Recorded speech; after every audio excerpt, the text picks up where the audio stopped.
TCTC. David Springer here. I am the chairman for TCTC 2025, and I am so excited because we are doing these interviews for our electives, and I think this is an awesome opportunity.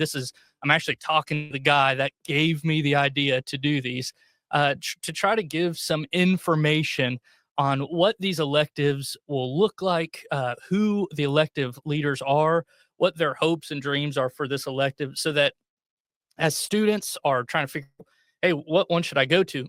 Watch this, see what you want to do, and I believe the Lord's going to use it just like He's used Mr. Andy. Mr. Andy, how we doing? I'm doing great. Thank you, David. Appreciate it. Good. You're the minister at Wellspring Christian Church, and how long have you been there? I've been there 21 years. My wife and I started the church back in 2003, and I've been there ever since. So, wow. I always tell people you don't have to be the most talented if you're there first. You just get in there early, and everybody else comes after that. So it's all good. You don't have to be the most talented if God's involved. You know what I mean? Right. That's right. And I know He's there. I know He's involved there at Wellspring. I've talked to a lot of people there, and it's a great church.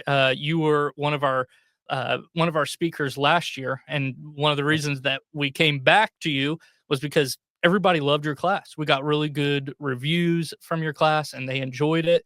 And then when I found out that being an apologist is like what you do, you got your master's in that. I was like, man, this is perfect. It's lining up, and I just feel like God has been working in all of those things. Tell me a little bit about your family. Tell me a little bit about your past and how you started looking into apologetics and things like that. Yeah, so I'm married. Amy and I have been married since 1997, and we have 4 daughters, and they're all either in college or out of college now, and so it's a little bit of a different season in our life, and that's been great. And so back a few years ago, I had a gentleman come into my office, and he had questions and doubts, and I was open to looking into that. And I've been a Christian, really essentially my whole life. Like, I grew up in the church. I have a family that loves the Lord, and I was always part of the church and following God. Never remember a time when I wasn't doing that. And so faith has kind of come natural to me, I guess. But this wasn't my friend's situation. I'd known him for several years, and he had come to faith later in life and had been a Christian for a number of years, but had come across things on the internet that just had him having some doubts and questions. And honestly, I just hadn't heard a lot of the questions he was asking before. And so I didn't have good answers. I had kind of shallow answers. I didn't have the deeper answers to the deeper questions he was asking because I hadn't asked those questions. And so that was part of a long process I think God used to convince me to go back to school. I'd been out of college a long time and went back to school to Biola, which is one of the top apologetics schools in the country out on the West Coast, and did a master's degree there, where I just hung out with some really, really smart folks who've been asking those questions and writing about those questions and researching those kinds of questions for a long time. Since then, I've done a lot of just personal research on reading through books and even videos on YouTube. There's so much research available out there. And what I've come to believe is that there's nothing wrong with looking, because having dug in, I've found that there's fantastic answers for all of those questions that my friend was asking. I just didn't know them at the time. And so now I'm pretty passionate about getting those answers out there in a way that's accessible to everybody, because sometimes the really cutting edge people are writing and speaking at a level that's hard to understand. And so I'm not that guy, but I'm in between. I've hung out with that guy, so I want to hang out with that guy and then present it in a way that everybody can get to. Yeah. I am somebody who asks a lot of questions and who wants to be able to understand things. I've always told people and I think they're actually both gifts from God, because you need both of those things. You need people who can just believe, who have never really, their doubts have never outweighed their faith, and it's just something that they don't have to question. They've experienced God in real ways, and they don't have questions about it. But then you also have people who are going to have questions, and those people are valuable because they can go get answers. And we were talking a little bit beforehand, and we said God's not scared of questions. Right. Like if we serve a powerful God, he's not scared of questions, and because he is the truth. Absolutely. Well, and it's just all through Scripture. I mean, Jude, who was Jesus's brother or half brother, I guess technically, Jude was a guy who, all the way through, probably through the crucifixion, didn't believe in Jesus. In fact, James and Jude and the other brothers tried to get Jesus to quit preaching because they thought he was crazy. I mean, if your brother said he was God, you'd think he's crazy too. And so Yeah. he thought he was crazy. And then it was after the resurrection that they all came to faith, and Jude became a major leader in the church and wrote the book of Jude that we now have in our scriptures.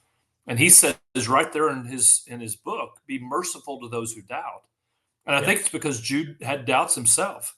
And you start going through the pages of scripture, and you see that John the Baptist, who was a major figure in faith, had doubts, and Mary and Martha had doubts, and Peter had doubts. And so when we come along and act like it was just Thomas that had doubts, or just a sinful person who had doubts, that's just not true. And Yeah. so then that forces us to hide those doubts in the shadows. And Satan does a great work in the shadows. But God Yeah. is truth and he's light. And when we bring those doubts out in the open, there's great answers for all of the questions. We just got to get them out there in the open where we can look at them. Yeah, and be real willing to go and look at them, right? And Yeah. like to be willing to do the work, because that's part of it too. Is a lot of times when I talk to people who are struggling or who have questions, is they want an answer right now, or they want an answer without having to work for it. Right. Or and sometimes that's a lot of Right. times it's like, "Well, have you gone and looked for these answers?" And it, well, no, and it's like, well, I think what you're going to find when you go look for answers is that God has the answers, and the what you're putting your faith in, whether it's science or another religion or whatever, that they're woefully short of Right. what Jesus offers us. So, what do you think? What do you think that? Why do you think that this topic is important for teens right now? Oh, I think it's absolutely important. At least two reasons. I think when I was a teenager, certainly not everybody followed the Bible. Mhm. Um, that's not different than now. But I think most people just assumed the Bible was a good book, an authoritative book, even a divine book, even if they didn't follow it or read it or have anything to do with it. And that's completely changed for the generation that our teens are growing up in now. Yeah, I'm not even saying it's better or worse. It's just different. And so I think we have a lot of teens who don't have those built-in assumptions, but most of our churches are led by people who grew up with those assumptions. And so there's a disconnect sometimes where the church is not really ready to speak to the challenges that the teenagers are having today, and even a lot of adults are having today. I mean, the idea of deconstruction is saying I had this thing built up, and now I'm starting to pick it apart, and I'm not sure it's all true. Picking it apart is fine because there's truth there. Um, but if you just pick it apart to destroy it, of course, that doesn't do any good. yeah, I think a second reason it's really important is I think there's a lot of people online now, which again, that wasn't the case. There wasn't smartphones when I was a teenager. There wasn't the internet when I was a teenager. There's a lot of people online cause Christians to unravel their faith, and I think some people are genuine about it. I'm not besmirching all of them. I think some people know some of the things they're saying are dishonest or disingenuous, but they're saying it anyway because it gets a following and it gets hits and likes and clicks and all those things, and get some best-selling books and all the So an active move against faith by some really smart, articulate people, and because the church is not really on that footing, then it's a little lopsided on the internet. And so you go to TikTok or you go to YouTube, and you find all of this pressure against faith, and you get this sense that you can be intelligent or you can be spiritual, but you can't be both. And that's not true, but that is kind of the common narrative. And so you put those two things together, where the Bible is not considered a reliable foundation, and now you put all this opposition on top of it.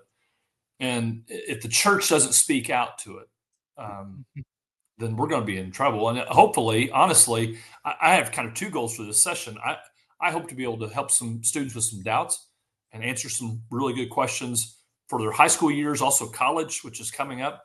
But I hope to light a fire into some of the future leaders of the church to say, maybe your generation will do it better than mine has, and some of you will be articulate leaders to answer the doubts of your generation and the generations to come after you in ways that we haven't done so well at. And so maybe we'll even inspire some students that way as part of this session.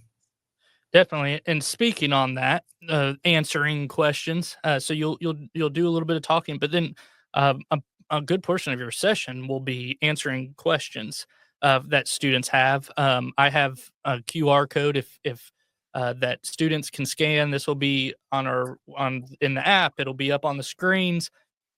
These are questions that if you want to ask Andy these questions and write them out, or we may even take, I don't know if we're planning on taking any live or whatever, but definitely through, you can scan this, you can ask a question, you can say your name, or it could be an anonymous question, and Andy's going to tackle those live, like in the session.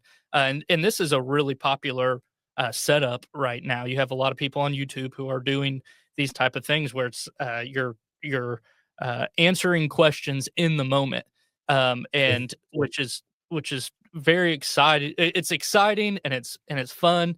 Not only do you get your questions answered, but you get to see it in an interesting setting. Yeah. Yeah, I would say you said I'll talk some and then answer questions. Really, that depends upon the students. So Yep. if we get 3 or 4 questions, then I'll fill my hour with just me telling things that may or may not be questions you're asking, and I'll fill the time. But if we have enough questions, the entire session will just be. I may do an introduction of 5 minutes or something, but the entire Yep. session is going to be just answering questions that have been submitted by the students, and that's a really important thing to me. I could talk for several hours of content around Yeah. apologetics. It might not be what you guys are asking. So if you will submit questions, then I know I'm going to address mind that you have questions about that you've seen online or on TikTok or YouTube and aren't sure how to answer, or maybe your friends have questions that you don't know how to answer, even if it's not you. And we will spend the entire session just topics. I love it. I think that sounds exciting. I think it sounds fun. It's one that I think I would have loved when I was in high Yeah, me too. school. Was just the type of mind that I have. Um, I know you're excited to speak at for this workshop because it's Yeah. what you do. It's a subject you're passionate about. You've gone to school for and things like that. But what is one non-elective thing that you're excited about for this weekend? Well, I've been at our church for 21 years, and so we've gone to TCTC for 21 years. And when my children were much smaller, I didn't always go. Sometimes my wife's been a youth sponsor at our church, I think the entire 21 years. So she always would go, and I'd stay home with the younger kids. The last several years, I've been able to go too, as our kids have been there. And I just see what TCTC does. And so the idea of not just the content, which is always helpful from the stage or the electives, but even just having youth groups be together for more than 1 hour a week. I mean, I tell our parents you should send your students because they get a year's worth of interaction with adults and other students in that one weekend. Yeah. They're eating together and they're walking around Gatlinburg together and they're having fun together, and so I'm excited to see what God does through that because He always does some really cool things. Yeah, you always come out of TCTC with a funny or crazy story when you come with your Yep. youth group, and so that's how memories are built. That's how bonds are built. I think that's a great point. Yeah. I love it. Andy, thank you so much for being willing and able to jump on and have this conversation, and I'm really looking forward to seeing what you do there and at TCTC. I know it's gonna be awesome. Remember, if you're watching this right now and you have questions that you want to ask, The QR code is right there in the corner. We'll have it on, like I said, the website. It'll be up on the screens.